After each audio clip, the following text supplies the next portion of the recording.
정도의 차이가 좀 있긴 하지만 사람은 누구나 의학적으로 16세 이상만 되면 노화 현상이 나타난다고 그럽니다. 그러니까 연세가 드셔서 슬퍼할 이유가 없습니다. 16살짜리도 이미 노화에 들어간 겁니다. 그러니까 저것들은 젊어서 그렇게 애타하지 마시는 것이 좋습니다. 또 젊은 세대들 마찬가지입니다. 자신이 젊고 활력이 넘친다고, 지금 활력이 넘친다고 해서 언제나 그럴 것이다 장담할 수가 없습니다. 이런 시간의 흐름 속에 우리 모두가 있는데, 그런데 성경은 이런 상황 속에서도 잊지 말아야 될 것이 있다, 우리 그리스도인들에게 이 사실을 가르쳐 주는데요. 잘 보십시오. 고린도후서 4장 16절 말씀입니다. 그러므로 우리가 낙심하지 아니하노니 우리의 겉사람은 낡아지나 우리의 속사람은 어떻다고요? 날로 새로워지도다. 날로 새로워지도다. 육체는 자연스럽게 연약해질 수밖에 없지만, 그러나 속사람은 날마다 새로워질 수 있는 존재가 누구냐? 그런 정체성을 가지고 있는 실존이 누구냐? 그리스도인이라는 겁니다. 일찍이 이사야 선지자는 이 위대한 진리를 놓고 이렇게 얘기하죠. 이사야 40장 28절에서 31절 말씀입니다. 너는 알지 못하였느냐? 듣지 못하였느냐? 영원하신 하나님 여호와 땅끝까지 창조하신 이는 피곤하지 않으시며 곤비하지 않으시며 명철이 한이 없으시며 피곤한 자에게는 능력을 주시며 무능한 자에게는 힘을 더하시나니 소년이라도 피곤하며 곤비하며 장정이라도 넘어지며 쓰러지되, 우리 31절 함께 합독할까요? 오직 여호와를 앙망하는 자는 새 힘을 얻으리니 독수리가 날개치며 올라감 같을 것이요 다른 박질하여도 곤비하지 아니하겠고 걸어가도 피곤하지 아니하리로다. 아멘. 하나님의 자녀에게는 이 놀라운 은총이 주어진다는 것입니다. 여러분, 이 구절을 우리가 참고 성경으로 보는 메시지 성경을 보면 이렇게 번역이 되어 있습니다. 제가 그 번역을 다시 한번 읽어드리겠습니다. 그분은 우리 눈에 보이는 것, 상상할 수도 있는 모든 것을 지으신 창조자이시다. 그분은 지치지도 피곤해하지도 않으신다. 모든 것을 속속들이 다 아신다. 그분은 지친 자들에게 기운을 북돋으시고 나가 떨어진 자들에게 새 힘을 불어넣어 주신다. 청년들도 지쳐 나가 떨어지고 한창 때의 젊은이들도 비틀거리다 쓰러지지만 하나님을 바라보는 이들은 새 힘을 얻는다. 그들은 독수리처럼 날개를 펼쳐 높이 날아오르며 아무리 뛰어도 지칠 줄 모르고 아무리 걸어도 피곤치 않다. 어떤 사람? 하나님을 바라보는 이들, 그들에게 이런 새 힘이 주어진다는 것입니다. 16세만 되면 자연스럽게 노화의 과정에 들어서지만 우리의 속사람은 날마다 새롭게 된다. 성경은 오늘 진리로 우리에게 제시를 합니다. 이제 이런 이해를 가지고 본문을 다시 한번 볼까요? 오늘 본문은 율법을 철저히 준수하는 바리새인들과 또 그 당시에 세례 요한의 제자들도 아마 바리새파 출신들이 많았을 것 같습니다. 대속죄일을 맞이해서 금식하는 절기에 일어난 사건입니다. 유대인들은 1년에 4차례씩 정기적으로 금식하죠. 또 이걸 갖다가 더 심화시켜가지고 바리새인들은 일주일에 2번씩 금식하는 그런 일들도 가졌습니다. 이 금식이란 굉장히 그들에게는 중요한 종교적 의식이었던 것입니다. 그런데 바리새인들과 이 세례 요한의 제자들이 전승을 따라서 이 대속죄일에 금식을 하고 있는데 예수님과 제자들이 금식을 하지 않는 것입니다. 세리의 집에서 먹고 마시는 거예요.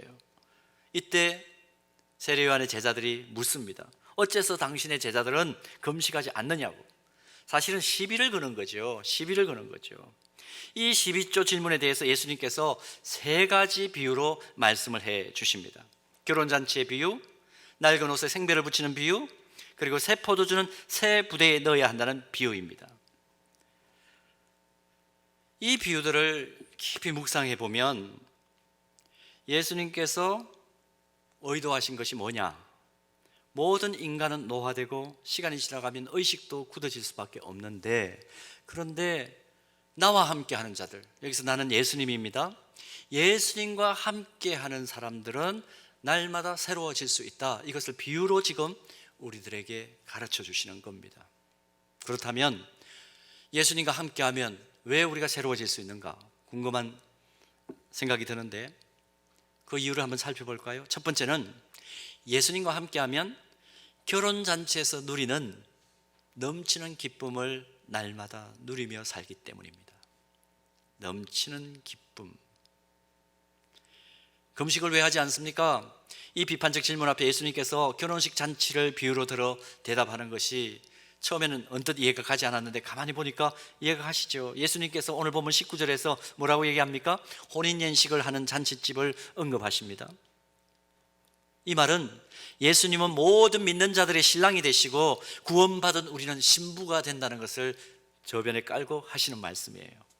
마태복음 25장을 보면 열처녀 비유가 나옵니다. 여기서도 예수님은 구원의 기쁨이 있는 자들, 구원받은 하나님의 성도들, 하나님의 자녀들은 주님과 함께하는 하나님 나라를 결혼식과 같이 날마다 경험하게 된다는 것입니다. 신랑을 맞을 준비가 되어 있는 슬기로운 다섯 처녀, 그 반대로 기름을 준비하지 못한 미련한 다섯 처녀에 대한 비유를 이 마태복음 25장에 하시면서 예수님께서 강조하신 것은 뭡니까? 구원받았다는 것은 천국 혼인잔치에 참여하는 것하고 똑같아. 지금 그 말씀을 하고 계시는 겁니다. 마태복음 11장 19절 말씀도 보면 예수님은 스스로 자신에 대해서 이렇게까지 표현하세요.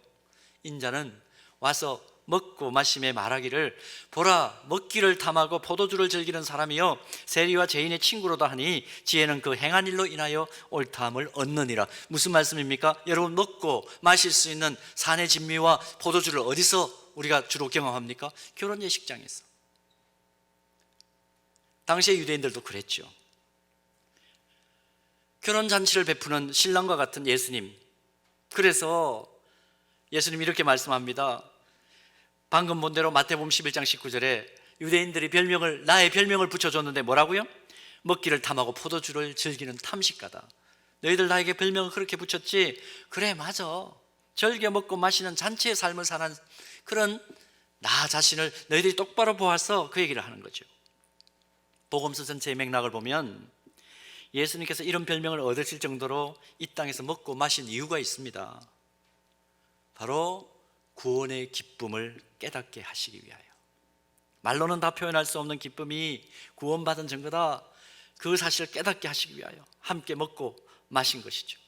그래서 구원받은 성도들이 성령의 임재하심 가운데 함께 모이는 그것은 그 자체가 결혼잔치와 같다. 지금 예수님께서 그 말씀을 하시는 거예요. 근데 여기서 결혼잔치를 이해할 때에 요즘같이 시간에 쫓겨서 진행하는 결혼예식을 생각하시면 안 됩니다. 유대인의 결혼잔치를 생각하셔야 됩니다. 유대인의 결혼식은 말 그대로 하룻밤 내내 먹고 마시는 잔치죠. 잔치 그 자체죠. 엄격한 금식을 강조하는 바리새인, 그 바리새인들의 생활 율법에서조차도 무슨 기록이 나오느냐 하면 결혼식 잔치와 금식하는 절기가 겹칠 경우가 있죠. 그럴 경우에 그 잔치에 참여하는 사람들은, 결혼식 잔치에 참여하는 사람들은 금식 규정을 지키지 않아도 되는 예외 규정이 기록될 만큼 결혼식을 중요하게 생각을 했습니다. 그 결혼식을 생각하셔야 됩니다. 신랑 신부와 함께 기쁨에 몰입하는 결혼 예식. 구원받은 자들의 신랑이신 예수님께서 함께 하시는 그 시간, 더할 나위 없이 기쁨과 즐거움이 있는 잔치의 자리라는 겁니다. 예수님께서 이 사실을 마태복음 22장 2절에서는 이렇게 밝힙니다. 천국은 마치 자기 아들을 위하여 혼인잔치를 베푼 어떤 임금과 같다. 아주 함축적으로 표현을 하죠.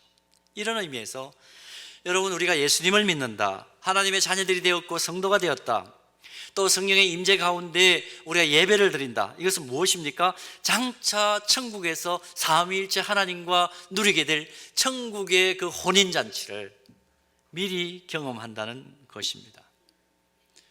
때때로 TV 프로그램 가운데 건강 프로그램들 여러분 보실 때가 있죠. 그걸 보면 뭐 이렇게 해야 된다 저렇게 해야 된다 여러 가지 방법들이 있는데 마지막에 항상 똑같은 결론으로 난다는 것을 저는 느낍니다. 아프지 않으려면 어떻게 해야 되느냐? 건강하게 살려면 어떻게 해야 되느냐? 기뻐하며 살라는 것입니다. 기뻐하며 살아라. 뭐 여러 가지 약제도 있고 여러 가지 수술 방법도 있고 뭐 여러 가지 어떤 민간요법도 있는데, 근데 그 바탕이 되는, 근간이 되는 것은 기쁨이다. 그렇게 설명을 하고 주로 프로그램이 마무리되죠. 진정한 기쁨을 누리며 사는 것, 영원히 변질되지 않고 잠깐 누렸다가 사라져버리는 그런 유사 기쁨이 아니고, 그럼 영원한 기쁨을 누리기 위해서는 어떻게 해야 되느냐? 하박국 선지자는 하박국 3장 18절에서 이렇게 표현합니다. 나는 여호와로 말미암아 즐거워하며 나의 구원의 하나님으로 말미암아 기뻐하리로다. 오늘 하나님과 함께하는 이 기쁨이 회복되는 귀한 예배 되기를 축복합니다. 예배 드릴 때마다 우리 안에 구원의 기쁨이 회복되는, 천상의 기쁨을 미리 땡겨서 맛보는 그런 은혜가 있기를 축원합니다. 이제는 또 각 가정에서 예배를 드리도록 그렇게 우리가 계속해서 준비하고 또 헌신하고 있지 않습니까? 각 가정들이 예배를 드릴 때마다 천상의 기쁨을 누리는 그런 놀라운 역사가 각 가정 안에 있기를 소원합니다. 자, 그런가 하면 두 번째로 오늘 본문을 통해서 또 하나 확인하는, 예수님과 함께하면 날마다 새로운 삶을 사는 이유는 뭐냐? 영원한 소망 가운데 살기 때문에 우리는 날마다 새로운 삶을 살 수 있습니다. 영원한 소망 가운데 사는 인생. 본문 21절과 22절에 보면 두 가지 비유 나오죠. 하나는 생배 조각을 낡은 옷에 붙이는 자가 없고, 만일 그렇게 하면 기운 새 것이 낡은 옷감을 당겨 헤어짐이 더하게 된다, 그렇게 비유를 하셨습니다. 그래서 생배 조각은 낡은 옷에 붙일 수 없다, 그렇게 말씀하셨습니다. 또 하나, 새 포도주를 낡은 가죽 부대에 넣어서는 안 된다, 같은 맥락입니다. 이것도 예수님께서 공생애를 사셨던 그 당시에는 가죽 부대에 포도주를 넣어서 발효를 시켰죠. 그런데 새 가죽 부대는 신축성이 있어가지고 담긴 포도주가 발효를 하면 부피가 늘어나도 전혀 문제가 되지 않지만, 신축성이 없는 낡은 가죽 부대는 포도주가 발효되면서 팽창을 하게 되면 터져버린다는 겁니다. 예수님께서 그걸 이해하시고 말씀합니다. 그래서 새 포도주는 새 부대에 넣어야 한다 말씀하는 겁니다. 이 두 가지 비유에는 어떤 의미가 숨어 있느냐 하면, 예수님께서 성육신하셔서 하시고 계시는 이 구원사역은 이전에 금욕적으로 율법적으로 경건 생활을 하는 어떤 행동에 입각해서 구원받으려고 했던, 행위로 구원받으려고 했던 세례 요한까지의 모든 사역은 이제 끝이 났다는 선언입니다. 이젠 끝이 났고 이젠 구원 역사에 나를 통해서 새로운 장이 열렸다, 그 말씀을 지금 주님이 하시는 겁니다. 마태복음 11장 13절에서 14절 말씀 보면 예수님께서 이렇게 선포하세요. 모든 선지자와 율법이 예언한 것은 요한까지니 만일 너희가 즐겨받을진대 오리라 한 엘리야가 곧 이 사람이니라. 13절을 다시 보면 세례 요한은 구약의 선지자와 율법을 예언한 마지막 선지자다, 그렇게 기록되어 있습니다.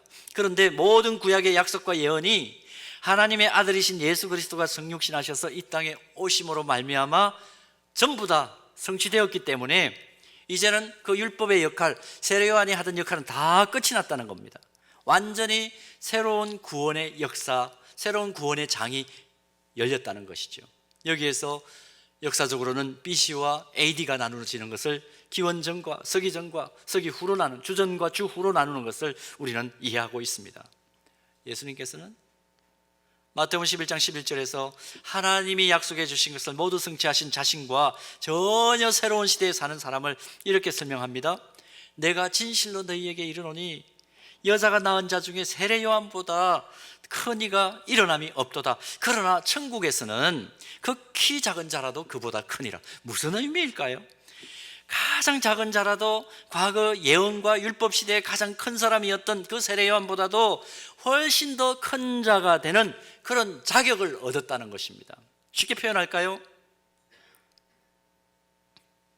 예수님과 함께하게 된 세례 요한 이후의 사람, 예수 그리스도를 주로 고백하는 사람보다는 천국에 가면 세례 요한보다 훨씬 크다는 겁니다. 여러분, 그러니까 예수님과 함께하는 우리가 누구입니까? 한번 가만히 묵상해 보시기를 바랍니다. 구약시대의 성도들, 기록된 하나님의 말씀도 제대로 보지 못하고 그저 눈앞에 보이는 사람만 쳐다보고 가는 깜깜이 인생이었습니다.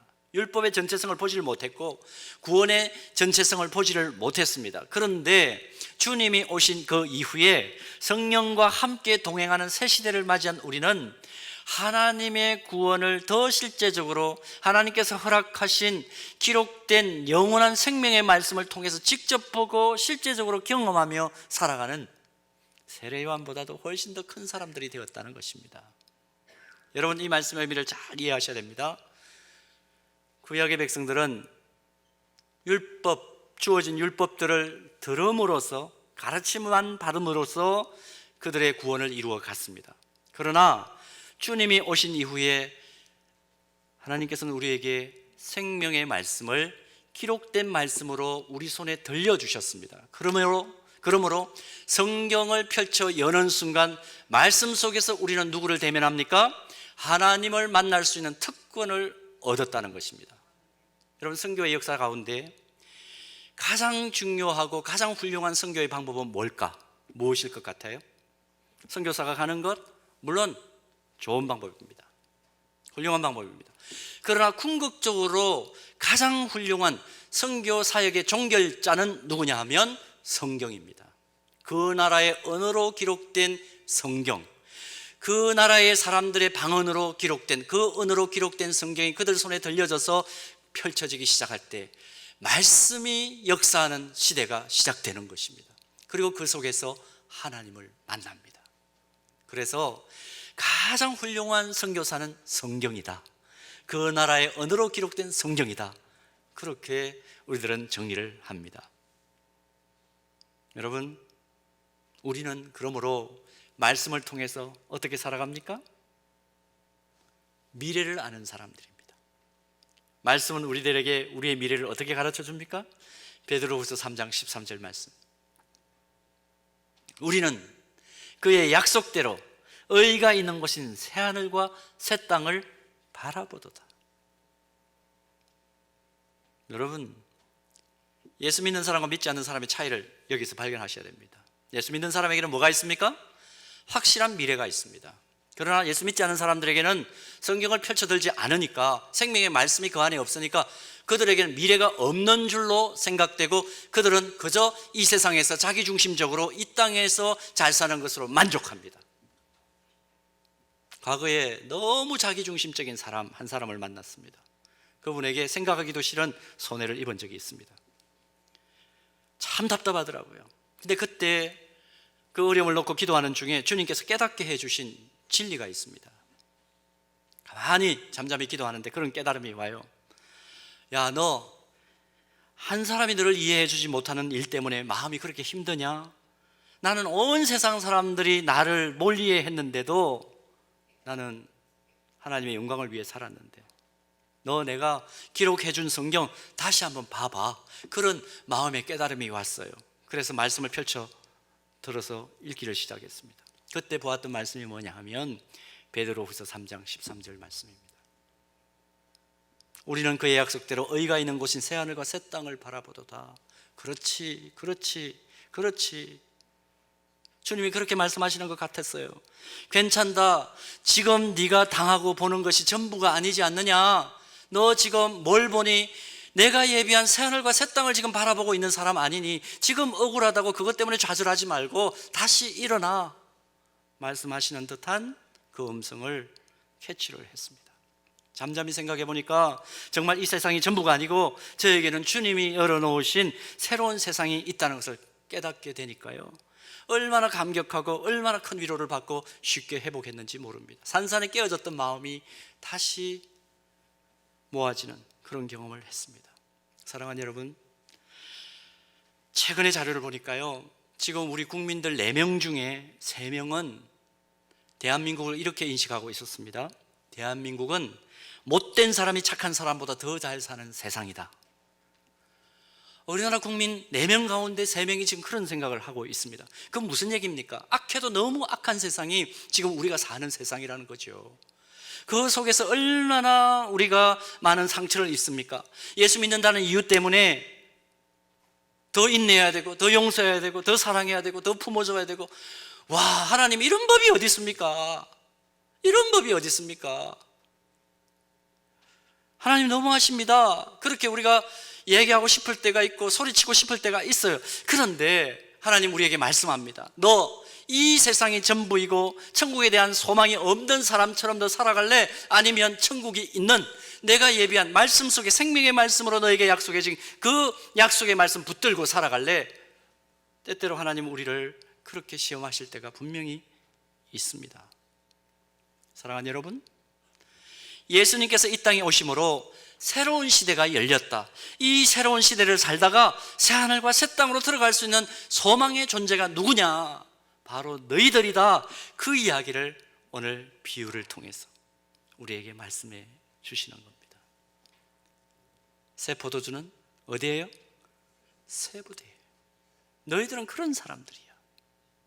그러니 하루를 살아가도 어때요? 품격이 다른 삶을 살 수 있는 것입니다. 이 세상이 전부라면 우리도 이악스럽게 살아야죠. 입속에 있는 것까지 다 빼앗아 우리가 먹어야죠. 그러나 우리 그렇게 살 수 없는 겁니다. 왜요? 우리에게는 생명의 말씀에 약속된 새하늘과 새 땅이 약속된 기본적으로 질적으로 다른 인생을 살아가야 될 존재들이기 때문입니다. 예레미야 선지자는 예레미야 29장 11절에서 13절 사이에서 이 사실을 놓고 이렇게 선언해 줍니다. 보세요. 여호와의 말씀이니라. 너희를 향한 나의 생각을 내가 아나니 평안이요 재앙이 아니니라. 너희에게 미래와 희망을 주는 것이니라. 너희가 내게 부르짖으며 내게 와서 기도하면 내가 너희들의 기도를 들을 것이요 너희가 온 마음으로 나를 구하면 나를 찾을 것이요 나를 만나리라. 여러분, 우리가 어떻게 이 세상이 전부인 것으로만 생각하고 사는 사람들과 똑같이 살 수가 있습니까? 너희에게 미래와 희망을 주는 것이니라 약속하신 이 하나님의 약속 붙잡고 영원한 생명이신 주님과 동행하는 그런 인생 살게 되기를 주님의 이름으로 축복합니다. 예배당 문을 이제 열고 나가면 또 한 주간 이 세상이 전부인 것으로 생각하고 사는 사람들과 부대끼며 살아가야 합니다. 그러나 그런 삶의 현장 속에서라도 오직 우리를 새롭게 하시는 능력의 예수님과 동행하는 그런 삶 살아서 진정한 기쁨과 소망으로 사람들을 변화시키고 상황을 변화시켜 나가는 진짜 하나님의 성도들 되기를 주님의 이름으로 축복합니다.